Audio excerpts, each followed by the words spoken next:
how other countries, how Costa Rica, how Mexico, Israel dealing, because they have regulations as well. And with all Yes. this kind of their prices, depending, Yeah. yeah, on what. It has to do with what I mentioned before about tort reform but also labor arbitrage. Mhm. Okay. And that is how much doctors get paid. It's no secret that if you go to Mexico, for example, and you want to buy, it tends to cost a lot less in Mexico than for a comparable product here in the US. And the reason for that has to do with the cost there, the labor arbitrage, which is what Taxation. people get paid to do the jobs, as well as exchange rates, involved. So there's many factors that to a lot of the hospitals Mm. that we work with.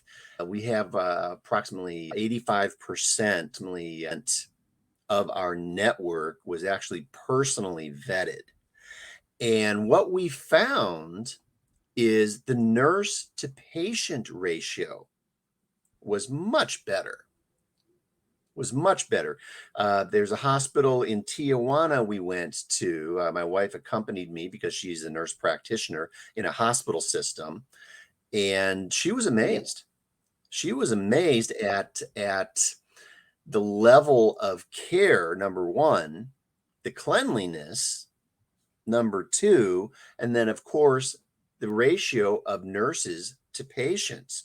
During the height of the pandemic, and again, this is an isolated case, it's like this all the time, but during the height of the pandemic, the patient to nurse ratio in the was 7 to 1.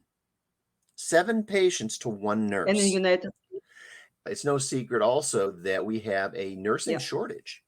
We have a shortage of nurses here in the US, and it is reflected. It's reflected in the load that's placed on the nurses and the number of patients that each nurse gets. So ICU, that's supposed to be 1 to 1. The optimal ratio is one nurse to one patient because they're in ICU. But overseas, it was pretty much 2 patients to one nurse in the general population, not in ICU. So the nurse to patient ratio is much better.